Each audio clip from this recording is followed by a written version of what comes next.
खबरदार जो मुझे ठीक कहा, मैं तो पागल हूँ पागल। वो तो लग भी रहा है। Thank you. आप हंस क्यों नहीं है? क्योंकि तुम्हारे पापा बिल्कुल मेरे जैसे पागल हैं। आज ये तो अच्छी बात हुई ना। हाँ, बड़े दिनों बाद कोई मुझे मेरे जैसा मिला है। शुक्र अल्लाह का आपको ही मिल ही गया। और मामा ने तो अच्छा खाना ही बनाया होगा, राइट? वो तो बहुत लजीज खाना बनाती हैं। तो बाजी आप इसी दुनिया में क्यों नहीं रुक जाती? नो सीन, मैं इतने लजीज खाने खाने की आदी नहीं हूँ।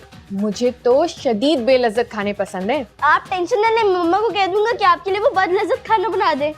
तुम्हारी मामा खुद भी तो बहुत तमीजदार खातून है। एक काम करते हैं, हम उनसे कहेंगे कि वो आपके साथ बदतमीजी करें। नहीं, वो बदतमीजी नहीं कर सकती। कर सकती हैं। बाजी कर सकती हैं। मैं शर्त लगाती हूँ। सॉरी, शर्तें वर्तें अब खत्म, जाने का टाइम आ गया है। जाते जाते मम्मा पापा से तो मिलने। ठीक है चलो। दीदी मुझसे तो मिलने।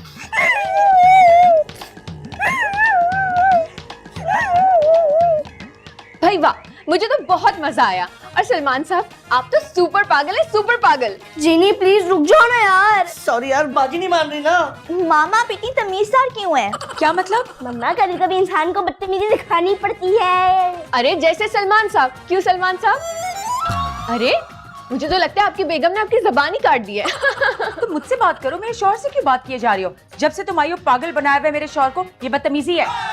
आपने मुझे बदतमीज कहा? तुमसे ज्यादा बदतमीज लड़की तो मैंने आज तक अपनी जिंदगी में नहीं देखी। कसम से। वो तुम्हें बर्दाश्त करी हूँ, वरना दे दी तुम्हें उल्टे हाथ का एक। मजा आ गया भाई, मजा आ गया। सलमान साहब, क्या बदतमीजी की आपकी बेगम ने। आखिर बीवी किसकी है? सब दो चार बददुआएं भी दो ना। बिल्कुल बिल्कुल, क्यों नहीं। बच्चों का प्ले, वरना मैं बताती कि मैं कौन हूँ। लेकिन मैं बता सकता हूँ कि मैं कौन हूँ। कौन है? दुनिया का सुपर पागल।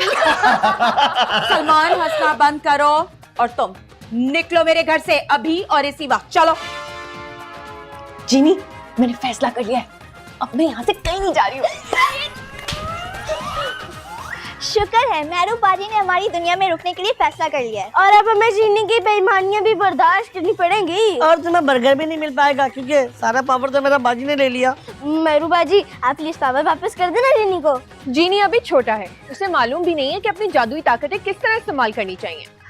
एक मसला तो अभी भी है, तुम्हारे तो मसले खत्म नहीं होते। नहीं, लेकिन अगर मेहरू बाजी और जीनी दोनों इंसान बन के रुकी गए तो वो रहेंगे कहाँ? बना बनाया घर है तो दरख्त। वो मेहरू बाजी, हमारे यहाँ दरख्तों पे ना सिर्फ परिंदे रहते हैं। मेरे जहन में एक आइडिया तो है। क्या दरख्त पे रहने का? जीनी और मेहरू बाजी हमारे घर में पेइंग गेस्ट के तौर पे रह सकते हैं। अगर पेइंग गेस्ट के तौर पे रहेंगे तो इन लोगों को पैसे भी देने पड़ेंगे हमें। अरे पैसों की कोई कमी नहीं है, बताओ कितने पैसे देना पड़ेंगे? 50,000। मंजूर। तो फिर अभी चल के मम्मा पापा से बात करते हैं। चलो। मुझे तुमसे ना जरूरी बात करनी है।